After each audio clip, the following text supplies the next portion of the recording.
Page number 24, Lorentz force. The total force experienced by a charged particle moving in a region where both electric and magnetic fields are present is called Lorentz force. अब क्या है कि अभी से पहले आप ये देखिए, इससे पहले जो मैंने इससे जस्ट पहले एक टॉपिक करा है, उस टॉपिक में हमने ये देखा था कि force on a moving charge in a magnetic field, force on a moving charge in a magnetic field है। अगर कोई मूविंग चार्ज है तो उस पर हमको कितना फोर्स लग रहा है, तो वो हमने देखा था F is equal to Q E sine theta, ये हमने देखा था लास्ट क्लास में। अब क्या है कि लॉरेंट्ज फोर्स किसको बोला जाता है कि अगर कोई चार्ज पार्टिकल एक ऐसे एरिया में से गुजरता है जहाँ पर मैग्नेटिक फील्ड भी मौजूद है और इलेक्ट्रिक फील्ड भी मौजूद है। जैसे कि अब जहाँ पर हम बैठे हैं यहाँ पर भी इलेक्ट्रिक और मैग्नेटिक फील्ड, जहाँ पर भी कहीं पर वाईफाई डिवाइस लगी हुई है, वाईफाई के जहाँ पर भी मतलब सिग्नल्स हैं वहाँ इलेक्ट्रोमैग्नेटिक रेडिएशंस हैं। तो वाईफाई के रेडिएशन सब सभी जगह, कोई ऐसी जगह है ही नहीं। आप अपना वाईफाई ऑन करके कहीं पर भी घूमो, वो अलग अलग नोटिफिकेशन आते रहेंगे, ये ज्वाइन करना है, ये ज्वाइन करना है, आते ही रहते हैं। तो इसका मतलब इलेक्ट्रोमैग्नेटिक रेडिएशन सब जगह है। तो अब हम ये बात कर रहे हैं यहाँ पर कि किसी भी चार्ज पार्टिकल पर अगर वो इलेक्ट्रिक और मैग्नेटिक फील्ड दोनों में से गुजरता है तब उस पर फोर्स जो लगती है उस फोर्स को हम लॉरेंट्ज फोर्स बोलते हैं। और अब वो लॉरेंट्ज फोर्स कैसे कैलकुलेट करी जाएगी, उसकी डायरेक्शन कैसे निकलेगी वो बताएंगे। देखिएगा, a charge q in an electric field E vector experience the electric force Fe is equal to QE। तो हमने ये कहा कि जब कोई एक चार्ज पार्टिकल है वो एक इलेक्ट्रिक फील्ड, पेज नंबर 24 तो a charge q in an electric field E vector experiences the electric force। Sir chapter 5 पर 24 बता रहा हूँ मुझे। क्या चैप्टर 5 पर 24 बता रहा है। चैप्टर नंबर 5 है, चैप्टर नंबर 4 का पहले जो है शुरू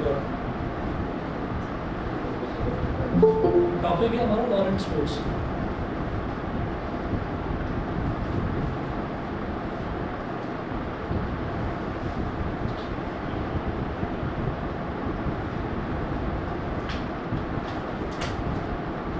Fe vector is equal to QE vector। Fe vector is equal to QE vector। The magnetic force experienced by the charge Q moving with velocity v in the magnetic field B vector is given by। अगर हम किसी charge को ये माने कि ये magnetic field में travel कर रहा है तब इस पर फोर्स कितना लगेगा वो देखिएगा। तो Fm vector is equal to Q into B vector cross B vector. ये हमने लास्ट क्लास में डिराइव करा था कि अगर हम मैग्नेटिक फोर्स की बात करें कि अगर कोई चार्ज पार्टिकल है वो किसी मैग्नेटिक फील्ड में ट्रैवल कर रहा है तो उस पर magnetic force M for magnetic, उस पर मैग्नेटिक फोर्स इतना लगेगा QVB sine theta. VB sine theta को क्या बोल सकता है, V vector cross B vector. ये वाला हम फर्स्ट वाले चैप्टर में कर चुके हैं कि Fe is equal to Q into E होता है। तो उस चार्ज पार्टिकल पर ये दोनोट फोर्सेज लगेंगे क्योंकि वो इलेक्ट्रिक फील्ड में भी ट्रैवल कर रहा है और मैग्नेटिक फील्ड में भी ट्रैवल कर रहा है। ठीक है, सो लॉरेंट्ज force, so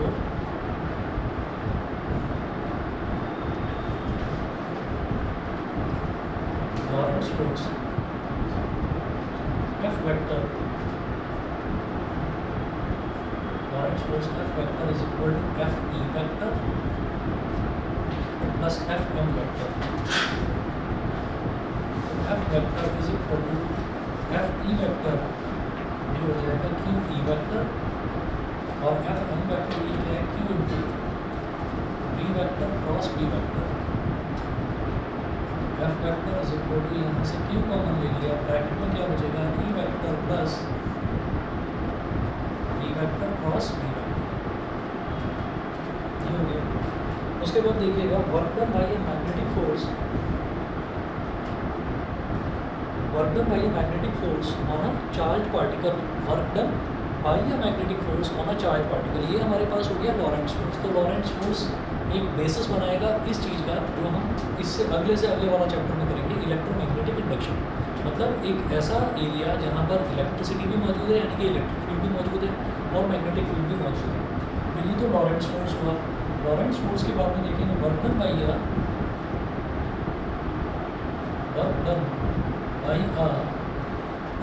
magnetic force on a charge particle magnetic force on a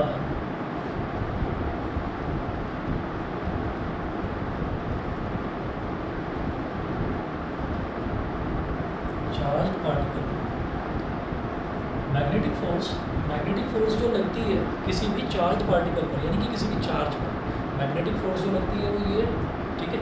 अब ये वर्क कितना करेगी भाई, अगर मेरे को फोर्स मालूम है कि फोर्स इतनी लग रही है तो उस फोर्स की वजह से डिस्प्लेसमेंट कितना हो रहा है, फोर्स में डिस्प्लेसमेंट को मल्टीप्लाई कर देंगे तो वर्क डन आ जाएगा। वर्क डन निकालने का सीधा तरीका, ये जो फोर्स लग रही है फोर्स की वजह से डिस्प्लेसमेंट तो होगा ना, ठीक है।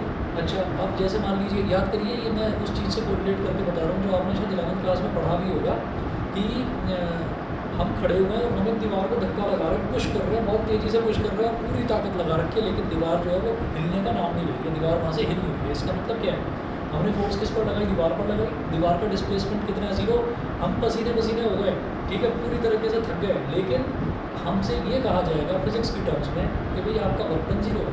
क्यों? क्योंकि आपने जो फोर्स लगाई उसका नतीजा कुछ नहीं निकला, उसका डिस्प्लेसमेंट कुछ नहीं हुआ जिस चीज़ पर आपने फोर्स लगाई। तो जब तक डिस्प्लेसमेंट नहीं होता तब तक हम कहेंगे वर्क डन रुपये 0, समझ गए। इसी तरह से ये कहेंगे कि हमने एक सर्कुलर ग्राउंड है और हम उस सर्कुलर ग्राउंड में 50 चक्कर काट डाले, हमने दौड़ कर थक गए बुरी तरह से, लेकिन जहाँ से स्टार्ट करा था घूम फिर कर वहीं आ गए, यानी कि हमारा जो डिस्प्लेसमेंट है वो 0 हो गया, हमारा इनिशियल पॉइंट और फाइनल पॉइंट सेम, हमारा डिस्प्लेसमेंट 0 हो गया, डिस्प्लेसमेंट 0 तो फोर्स इंटू डिस्प्लेसमेंट तो वर्क डन होता है, तो वर्क डन 0 हो जाता है। तो हमें ये देखना है कि क्या ये मैग्नेटिक फोर्स उसको कुछ डिस्प्लेस करा रही है चार्ज को, वो देखिएगा। The magnetic force F vector is equal to Q into V vector cross B vector always acts perpendicular to the velocity V vector. तो हमने ये देखा है कि जो हमारा मैग्नेटिक फोर्स है ये V वेक्टर पर हमेशा परपेंडिकुलरली एक्ट करती है, ठीक है, always acts perpendicular to the velocity V vector, ठीक है। ये कैसे देखा था, याद करिएगा, हमने ये देखा था कि एक हमारे पास ऐसे प्लेन था,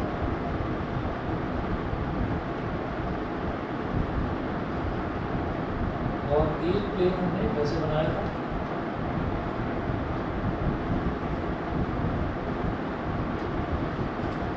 यहाँ पर हमने चार्ज पार्टिकल रख दिया था, पॉजिटिव चार्ज पार्टिकल, ये डायरेक्शन मैंने लिया था गिवन मैग्नेटिक फील्ड, यानी कि मैग्नेटिक फील्ड का डायरेक्शन मैंने इधर ले लिया था V वेक्टर, और ये हमारा वाई एक्सिस हमने मान दिया था। फ्रंट की तरफ जो एक्सिस है उसको हमने बोल दिया था कि ये एक्स एक्सिस है, आगे की तरफ ये एक्स एक्सिस है और ये जेड एक्सिस है, ये बोला था। तो हमने यहाँ पर ये कंक्लूड करा था कि हमारी जो वेलोसिटी है, मतलब जो चार्ज पार्टिकल है वो कहाँ पर मूव कर रहा था, वो एक्स वाई प्लेन में मूव कर रहा था, यानी कि वेलोसिटी कुछ इस तरफ थी ऐसे, और ये जो वेलोसिटी थी ये मैग्नेटिक फील्ड के साथ में कितना एंगल बना रही थी, थीटा एंगल बना रही थी, ये हमने देखा था। फिर हमने ये देखा कि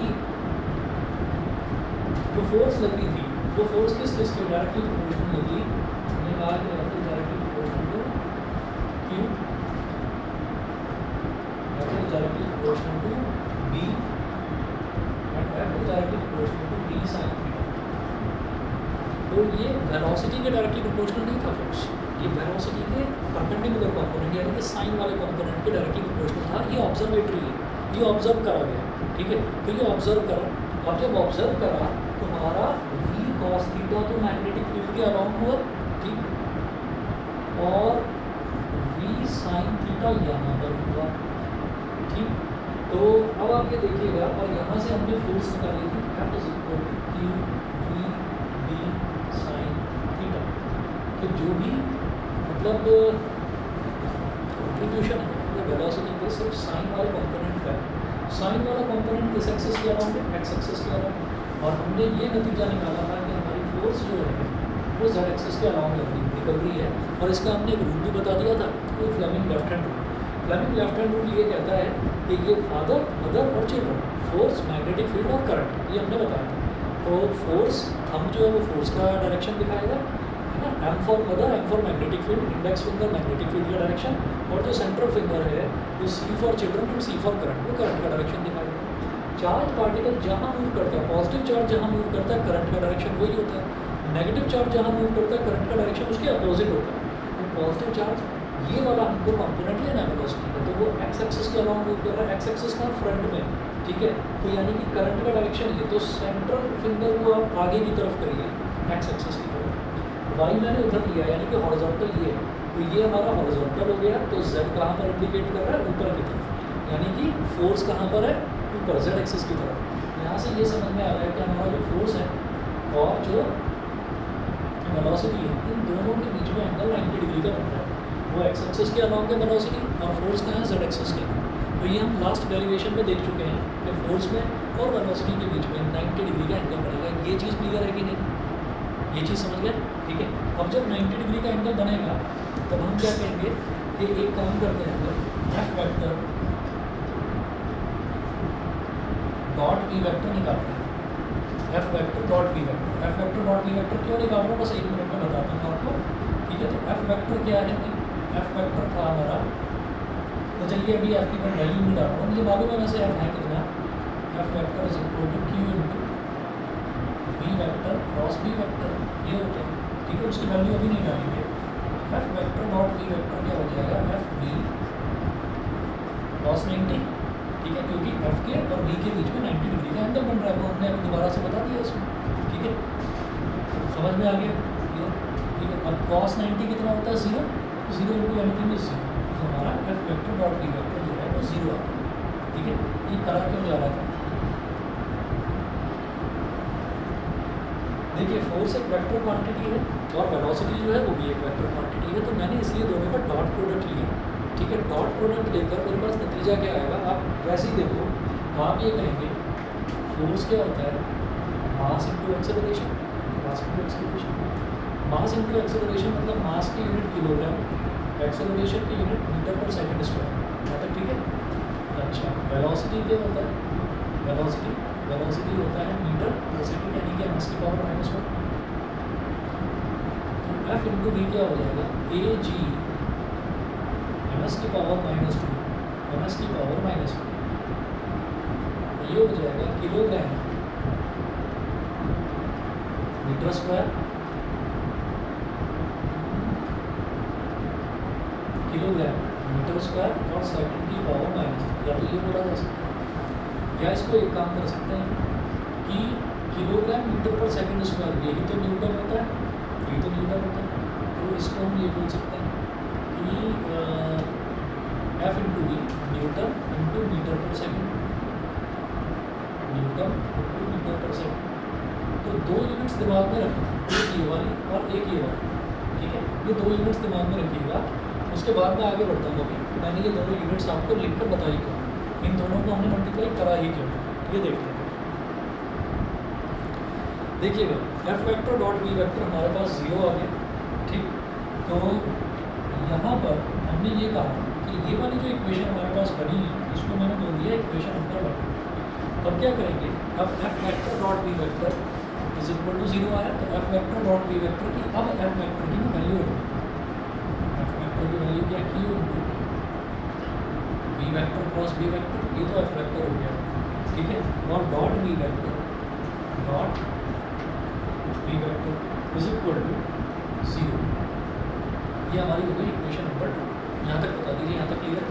हमने F vector dot V vector को तो 0 प्रूव कर दिया, और अब एफ वेक्टर की वैल्यू डाल दी बस।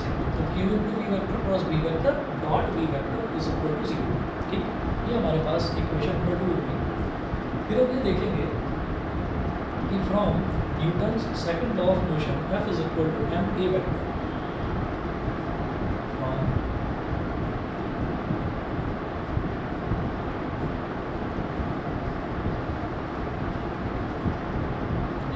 second law of motion F vector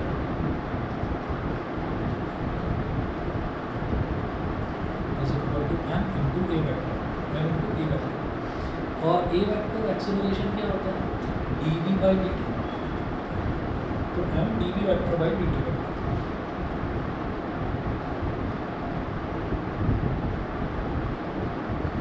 From equation 1 equation 2 कर दीजिए, इक्वेशन 1 की बात।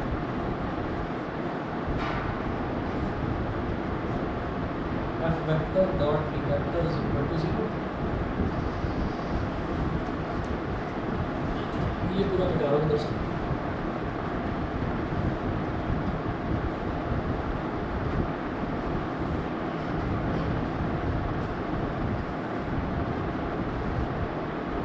F vector dot V vector is equal to 0, तो एफ वेक्टर की जगह अब ये वाली वैल्यू रखेंगे, m into dv vector by dt dot v vector is equal to 0. अब multiply and divide LHS by t, multiply and divide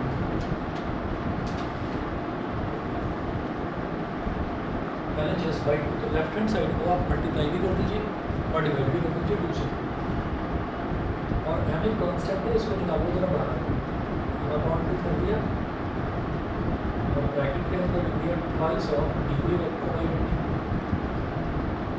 dot v vector is equal to 0.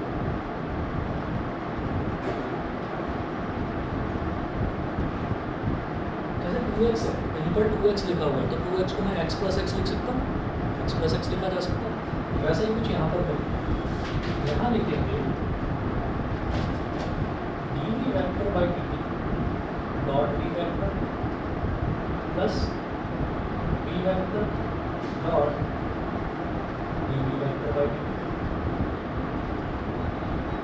ये dv vector by dt dot v vector plus dv vector by dt dot v vector लिखा जा सकता है, दो बार लिख दिया, x plus x दो बार लिख दिया, लेकिन इसको तो सीधा लिखा, इसको पलट कर लिख दिया क्योंकि डॉट प्रोडक्ट कॉम्प्लिकेटेड होता है.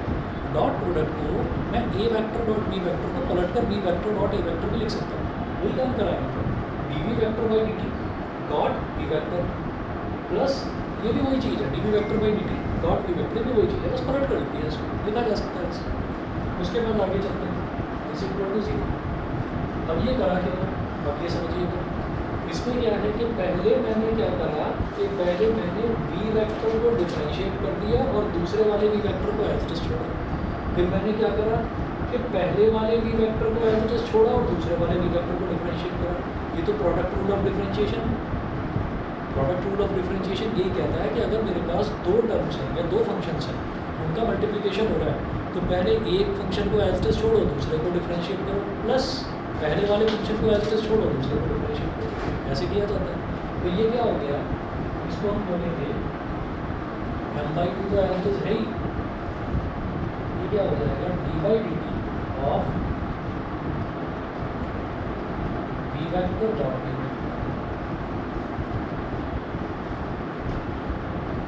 ठीक है, और चाहे तो by applying product rule of differentiation,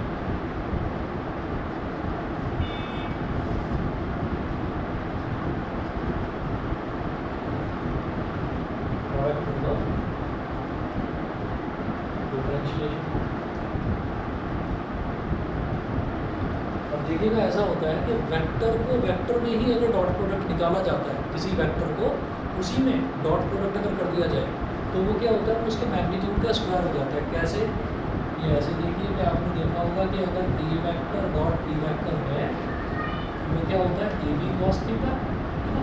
ये बताइए आपको, अभी अभी करा F vector dot B vector क्या है, एफ वी कॉस 90, क्योंकि दोनों के बीच में 90 डिग्री का एंगल था. तो एफ वी, ये एफ क्या है, एफ वेक्टर का फोर्स का मैग्नीट्यूड, वी क्या है, वेलोसिटी का मैग्नीट्यूड. ठीक है, और कॉस आगे एंगल क्या होता है, दोनों के बीच में एंगल क्या है. अगर एक वेक्टर है और कहते हैं कि वही दूसरा वेक्टर है, दोनों का ही डॉट प्रोडक्ट निकालना है, तो वेक्टर का उसी वेक्टर के साथ में एंगल कुछ बनेगा ही नहीं, एंगल क्या होगा, 0 डिग्री होगा. तो क्या करेंगे, अगर मेरे पास ए वेक्टर डॉट ए वेक्टर है तो ए वेक्टर का मैग्नीट्यूड इस ए, इस वाले ए वेक्टर का मैग्नीट्यूड इस ए बी की जगह ए आ गया, है ना. और दोनों के बीच में एंगल, जब सेम ही वेक्टर्स हैं तो दोनों के बीच में एंगल कुछ नहीं होगा, एंगल हो गया cos 0 इज 1, तो दैट्स वाई ये ए स्क्वायर के इक्वल होता है. किसी भी वेक्टर का खुद ही के साथ डॉट प्रोडक्ट अगर कर दिया जाए तो वो उसके मैग्नीट्यूड के स्क्वायर के बराबर होता है. वही काम यहाँ पर लोग को करना है कि m/2 into d/dt of v square is equal to 0. यहाँ तक हम पहुँचे हैं m/2 d/dt of v square is equal to 0. ठीक है, अब m/2 का अंदर कॉन्स्टेंट है, कांस्टेंट को डिफरेंशिएशन के अंदर भी ले जा सकते हैं, बाहर भी ले सकते हैं, वो हमारी मर्जी है. हमने क्या किया, d/dt of half v square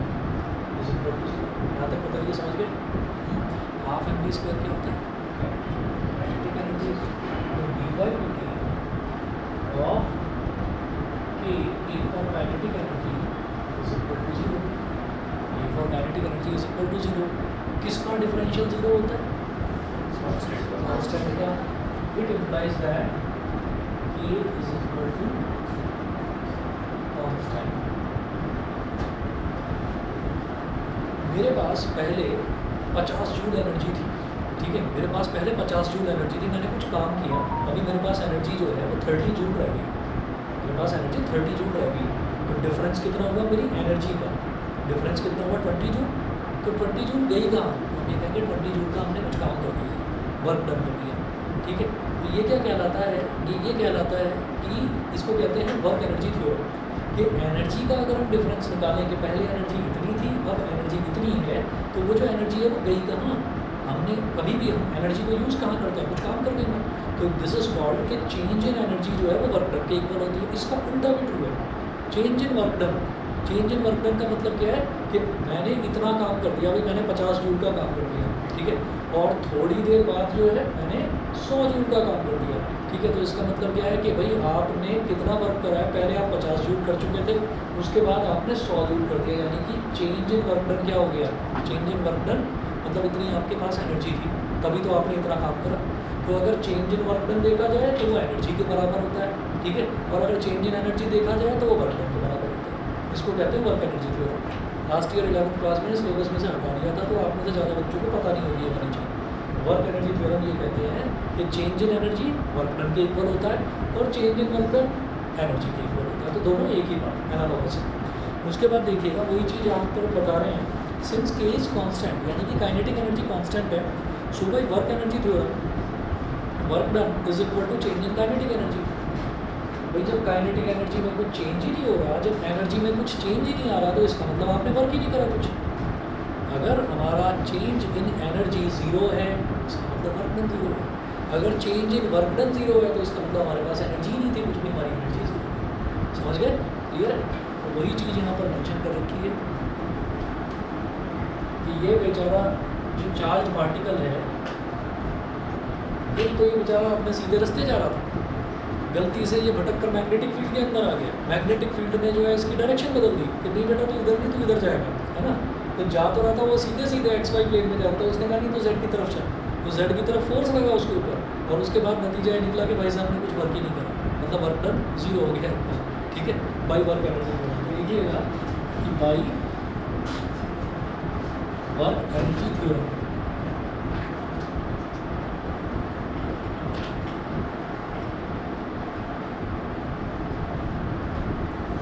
work done is equal to change in, और कोई भी एनर्जी हो सकती है, चाहे चेंज इन काइनेटिक एनर्जी हो, चाहे चेंज इन पोटेंशियल एनर्जी हो, चाहे चेंज इन मैकेनिकल एनर्जी हो, चेंज इन केमिकल एनर्जी हो, कोई सी भी एनर्जी का चेंज हो तो वर्क डन के इक्वल. तो change in kinetic energy which is 0 क्योंकि K इज कांस्टेंट, तो change in kinetic energy, K constant है तो काइनेटिक एनर्जी में कुछ चेंज ही नहीं हो रहा, तो वर्क डन 0 हो गया. Hence work done on the charged particle by the magnetic force is 0. तो चार्ज पार्टिकल पर मैग्नेटिक फोर्स फिर किसी भी तरीके का कोई वर्क करता ही नहीं, ठीक है. चलिए जी, हाँ जी, आते हो, मुझे भी चाहिए. 1 मिनट में आ रहा हूँ. ऑनलाइन वाले सभी बच्चे बता दें, क्लियर है? सिमर, लावण्य, आदित्य, बता दो भाई. दिव्यांका, जैकेटेड वंश, क्लियर है? ठीक है. ऑनलाइन की जैकेट में यस सर. आओ.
अच्छा, अब बात करेंगे motion of a charge particle in a uniform magnetic field. हमने ये तो देखा कि इस पर फोर्स किस तरफ लगेगी, लेकिन फोर्स की वजह से इस पर मोशन कैसा होगा वो देखना। तो देखिए ऐसा होता है कि जैसे मान लीजिए हमने ये कहा था कि एक्स एक्सिस की डायरेक्शन में एक चार्ज पार्टिकल एक्स एक्सिस की डायरेक्शन में चल रहा था। एक्स एक्सिस हमने लिया था आगे की तरफ, फिर उस पर एक फोर्स लगने लगी ऊपर की तरफ। वो हमने देखा जो मतलब फ्लेमिंग्स लेफ्ट हैंड रूल के हिसाब से उस पर ऊपर की तरफ फोर्स लगने लगी। तो ऐसा थोड़ी है कि आगे लगने वाली फोर्स खत्म हो गई, आगे तो फोर्स लगी रही है, आगे की तरफ तो वो चल ही रहा है, लेकिन एक फोर्स उसको धीरे धीरे धीरे धीरे ऊपर भी पुश कर रही है। तो एक्चुअली क्या है कि वो ऐसे सीधे ना चलने की बजाय वो इस तरीके से चलेगा, मतलब आगे भी जाएगा और ऊपर भी उठता रहेगा, ठीक है। तो उसका मोशन इस तरीके से हो जाएगा। तो उसी मोशन को एक बार ना स्टडी करना है। यहाँ पर देखिएगा टॉपिक है हमारा motion of a charge particle in a uniform magnetic field.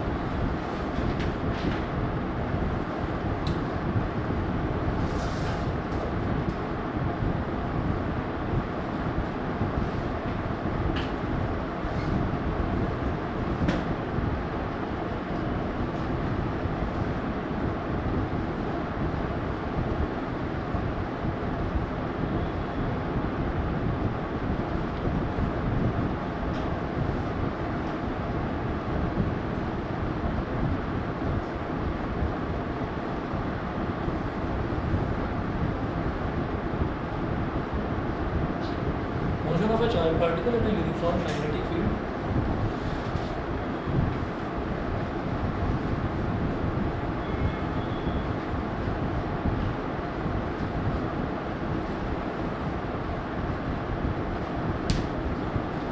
When a charged particle Q moves in a magnetic field B vector with a velocity V vector, then it experiences a force F vector is equal to Q into V vector cross B vector. Its magnitude F is equal to QVB sin theta.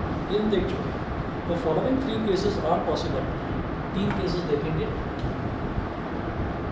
हम ये जानते हैं कि whenever a charged particle moves in a magnetic field, then F vector is equal to Q into V vector plus B vector. और इसका magnitude F is equal to क्या होगा? QVB sin theta. Following 3 cases are possible. Case 1 ये है कि जब हमारा velocity जो है मैग्नेटिक फील्ड के अलाउंग ही हो, तो उस दौरान हमारे पास क्या हो जाता है कि when the initial velocity is parallel to the magnetic field,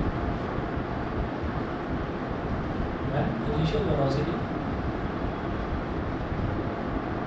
is parallel to magnetic field,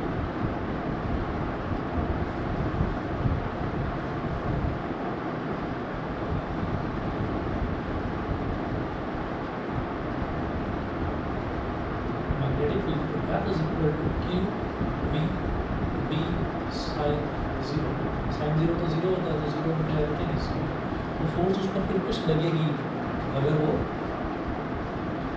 magnetic field के अलाउंग जा रहा है।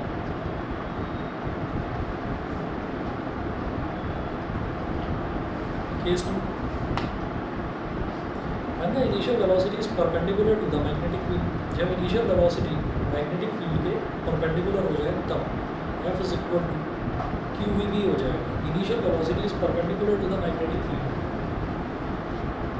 when B is perpendicular to B, F is equal to QVB sin 90 sin 90 बन होता है। तो ये हो गया QVB, ठीक है।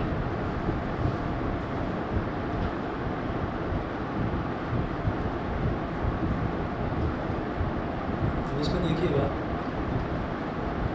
एक डायग्राम बना रखा है।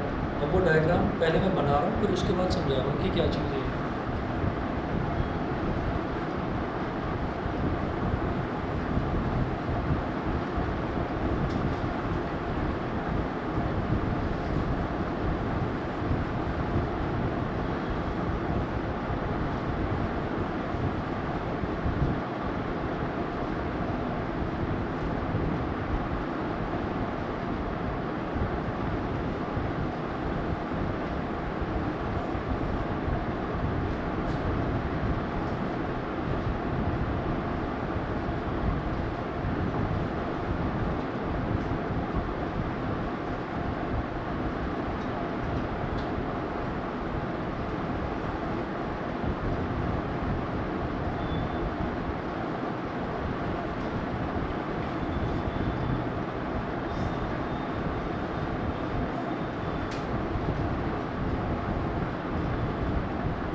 हमने सर्कल बनाया, जरा 1 मिनट के लिए सर्कल पर तो ध्यान देना।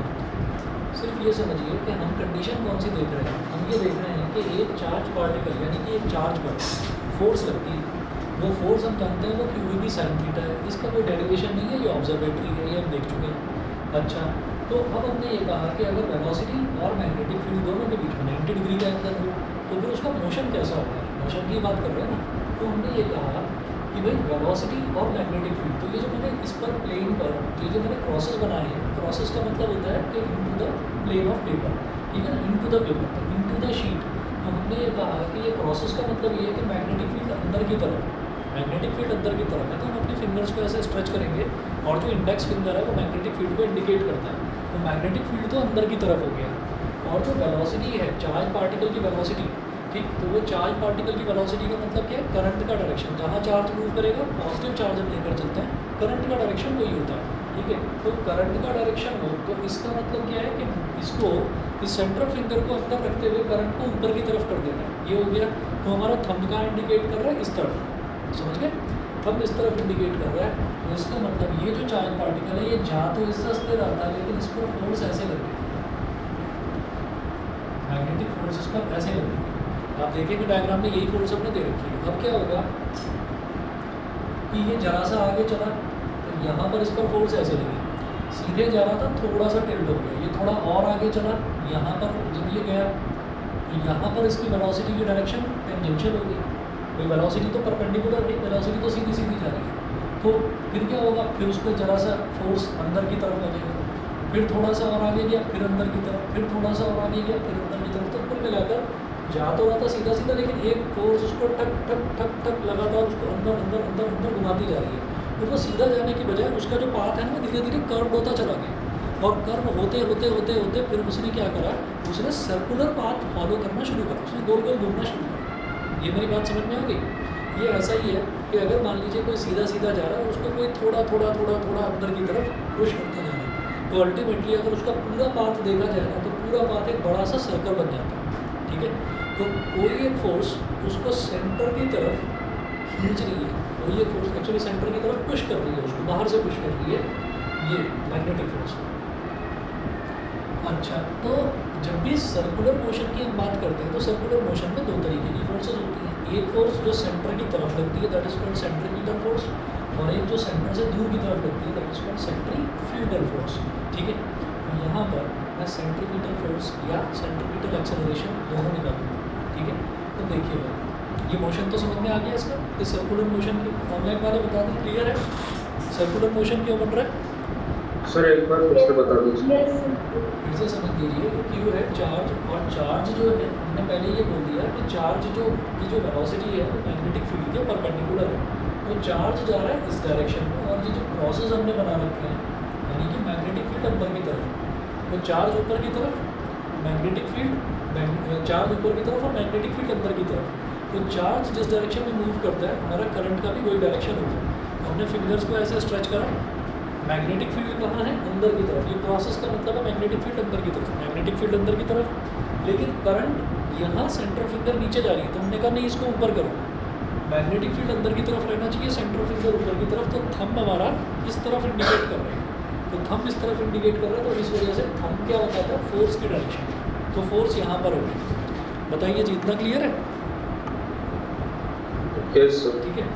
अब ये बार बार ऊपर जाने की कोशिश करेगा, ये ऊपर जाएगा लेकिन फोर्स इसको हल्का सा अंदर पुश कर देगी, फिर ये ऊपर जाने की कोशिश करेगा, फिर फोर्स अंदर की तरफ पुश कर देगी, फिर ऊपर जाएगा, फिर फोर्स अंदर की तरफ पुश कर देगी। तो ये तो लगातार ऊपर जा रहा है, ठीक है, लेकिन जो फोर्स है वो फोर्स इसको धीरे धीरे धीरे धीरे अंदर की तरफ पुश कर रही है, ठीक है, लेफ्ट की साइड में पुश कर रही है। तो धीरे धीरे क्या होगा, ये ना सर्कुलर पाथ इस तरह से फॉलो करने लगेगा। अभी क्लियर?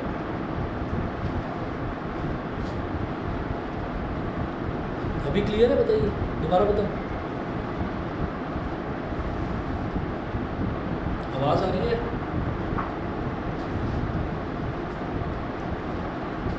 चलिए देखिए, the direction of this force is perpendicular to both v vector and v vector. This force continuously deflects the particle sideways without changing its speed, and the particle will move along the circle perpendicular to the field. ठीक है, तो जिस circle में ये move करेगा वो circle भी जो है वो फील्ड के परपेंडिकुलर है, क्योंकि फील्ड तो अंदर की तरफ है ना, फील्ड अंदर की तरफ है, तो अंदर की तरफ यानी कि मान लीजिए कि z एक्सिस नेगेटिव साइड अंदर की तरफ, तो आगे फ्रंट में हमारा एक्स वाई प्लेन है जिसमें वो गोल गोल मूव कर रहा है, तो एक्स वाई प्लेन पर z एक्सिस तो परपेंडिकुलर ही है, एक्स वाई प्लेन पर कुछ भी आप अगर परपेंडिकुलर बनाएंगे तो वो z एक्सिस की डायरेक्शन में ही होगा। वही मेंशन है without changing its speed, thus the magnetic force provides the centripetal force, let r be the radius of the circular part। तो सेंट्रीपिटल फोर्स का फॉर्मूला होता है mv²/r।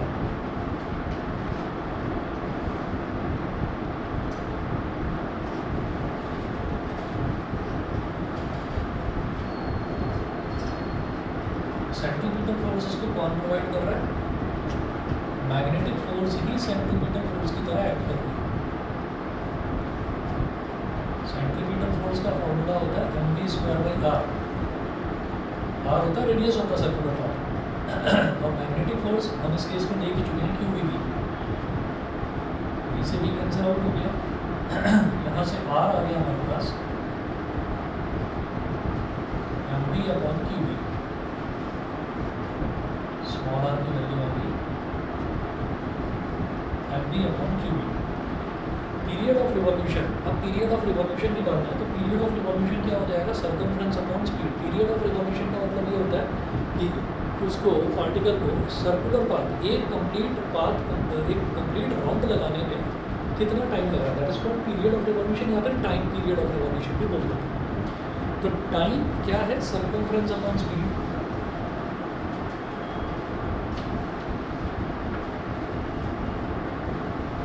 पीरियड ऑफ रिवॉल्यूशन यानी कि टाइम क्या है? Distance upon speed.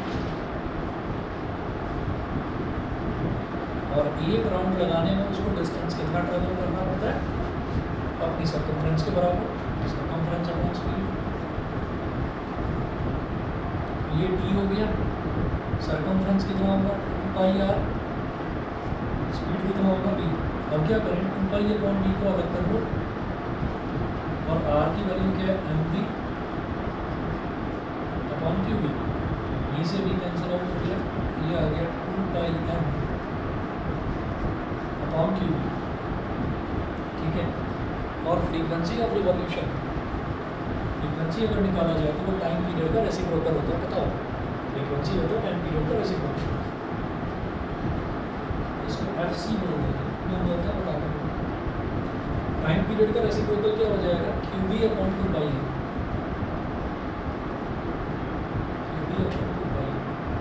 This fc is called cyclotron frequency. Cyclotron frequency ये क्या होता है? ये जो माइक्रोवेव ओवन होता है, माइक्रोवेव ओवन में एक ही चीज़ होती है, उसको मैग्नेट्रॉन भी बोल देते हैं, है ना, या साइक्लोट्रॉन बोल देते हैं, एक ही बात है। तो उसमें जो है आपने देखा होगा कि वो ऐसे गोल गोल गोल गोल घूमता है, उसमें कोई भी चीज़ आप रखेंगे तो वो ऐसे गोल गोल घूमता है, गोल गोल यही चीज़ है। तो मैग्नेटिक फील्ड होता है उसके अंदर बड़ा स्ट्रॉन्ग, तो उसकी वजह से हीट जनरेट होती है, तो ये उसकी फ्रीक्वेंसी है। साइक्लोट्रॉन पूरा का पूरा एक टॉपिक था आपके सिलेबस में, पिछले 2-3 साल से लगातार कटता ही आ रहा है, इस बार भी नहीं है सिलेबस में। तो आपको बस ये करना है, साइक्लोट्रॉन फ्रीक्वेंसी ये आपको करना है, लेकिन साइक्लोट्रॉन का पूरा कंस्ट्रक्शन वर्किंग वगैरह थी वो नहीं करनी है, ठीक है। तो this is called cyclotron frequency. Cyclotron क्या होता है? साइक्लोट्रॉन एक डिवाइस होती है जो माइक्रोवेव ओवन के अंदर लगती है, उसको साइक्लोट्रॉन बोलते हैं, ठीक है जी। इसके बाद जो थर्ड केस है, वरना initial velocity makes an arbitrary angle with the field direction, ठीक है। इसको ज़रा डिटेल में समझाऊंगा नेक्स्ट क्लास में, ठीक है। आज बस इतना ही।